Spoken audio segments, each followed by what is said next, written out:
Assalamu alaikum. We have gathered here in very critical times, so much critical that my 90 years old father had emergent coronary artery stenting, had a heart attack, and I'm here today. He just got out this morning. And I have to be here because the genocide that we have been talking about in India has already started. In around 2006, I started to talk about the genocide that was going to happen in Burma. For 6 years, nothing was done, and then I was able to convince Brother Birwali Mujahid to launch Burma Task Force. He had done a great job with Bosnia Task Force. When Burma Task Force was launched, the community did not help. And then we just heard from Sister Hina, the genocide, the mass rapes, the burning, the ethnic cleansing of Rohingyas that happened in Burma. For 4 years, we have been running a group, Prevent Genocide in India, on WhatsApp. So I want to congratulate the organizers and thanks them for inviting me. So my time starts now because I was just going to congratulate them. I'm going to focus on what is going to happen and what we can do in America. People say that 200 million Muslims, nobody is going to kill 200 million Muslims. We are not talking about sane people. We are talking about crazy genocidal people. We are talking about ISIS. I mean, why would ISIS occupy territory and fight with America, a superpower? Crazy people don't use their brains.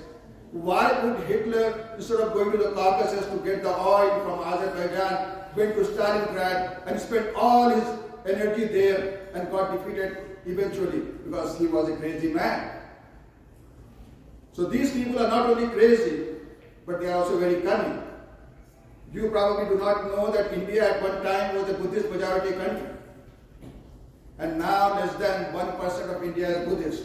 What happened to all the Buddhists of India? The parallel that people can understand is with Spain. Just like Spain, for 700 years Muslims ruled India. Muslims gave India a beautiful civilization. We gave it a glorious culture. Our contributions to Islamic history and world history is no less than the culture of Andalusia. And today, not even a single grave of Muslims remain in Spain. And the people of RSS in India want to make India another Spain. They openly say that. And it hurts me. I did not know what I had to speak for how long.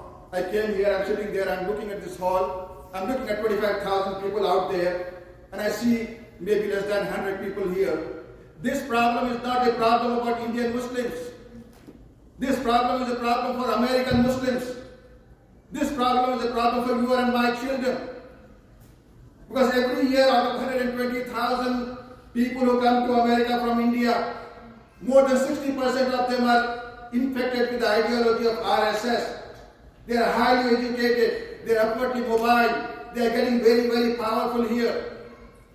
They have members in the Congress, and there is Junaid Ahmed, they support him. He is challenging Raja Krishnamurti. For 8 years, I have been begging, and now we have some activity in Chicago.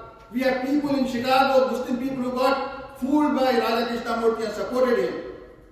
Now they say they want to support us. Hopefully, it is a true conversion. So this is a problem which is going to be the biggest problem that our coming generations will face here in America.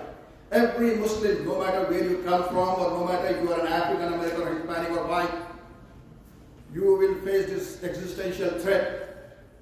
Because they have gone to states and they try to change the syllabi so that they want hatred to be taught in American schools to American kids, white, black, Hispanic and everybody else, to hate Islam and Muslims.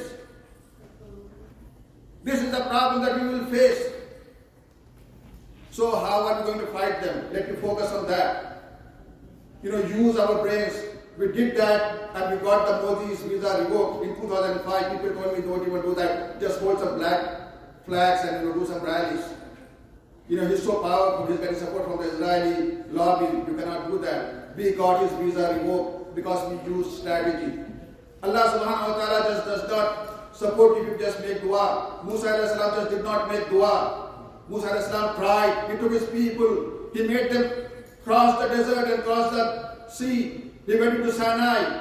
He was there for 40 years. Then his people fought and won over Palestine. You have to struggle and you have to use your brains. You go and meet the members of Congress. In democracy, the game is money or numbers. You neither have the money nor the numbers to fight the Hindutva. So how are you going to defeat them? You go there, you meet them, they will just say hello, hi, and next day the RSS person goes there. Who is the congressman or congresswoman going to listen to? Not to you. You can't even give $5,000. You don't even have 200 votes. So how are you going to increase your numbers? You cannot increase your numbers by getting people out from India or Pakistan or Egypt or somewhere. You go to fellow Americans. I've been crying hoarse, and everybody here knows, Vikas knows, Dr. Abdullah Siddiqui knows. I've been saying that go and talk to your local churches, go and talk to your synagogues.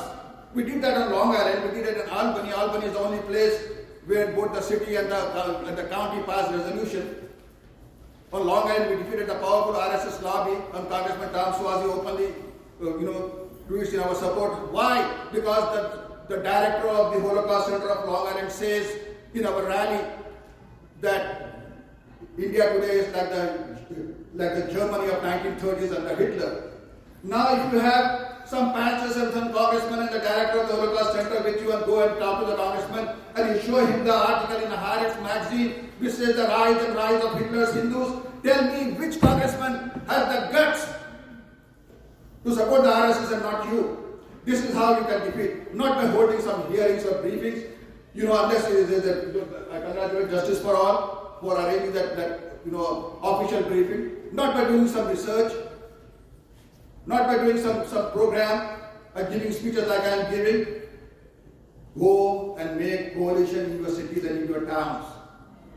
Right now, as democracy is under threat, for the last several decades, democracy was spreading.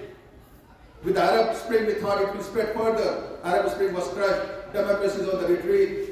You have fascists ruling in Brazil, in Hungary, in Poland, in India. Even in Western Europe, you have fascists running close second in elections in France, even in Switzerland and Germany. So, all good people are worried. So there is a reaction in America. Your neighbors are worried about Trump. They are holding meetings, go to those meetings. If you cannot speak, don't worry, we will give you the material. Aspire, Alliance to Save and Protect America from Infiltration by Religious Extremists, the name was chosen to shake up Americans. We have Kapi from Michigan working closely with us. We cooperate with NAMA, we work with Justice for All. So go and make coalitions. Just signing petitions, just writing and calling by yourself as a Muslim is not going to work. I am going to tell you honestly, my people, your people, 220 million Muslims and 60 million Christians and many more Buddhists are marked for annihilation. Time is running out. These people are crazy. They have already started attacking our mosques. They are attacking our homes. They are not letting us do azan and pray. They have built huge concentration camps. What are you waiting for? And once the genocide starts, it's very hard to stop it.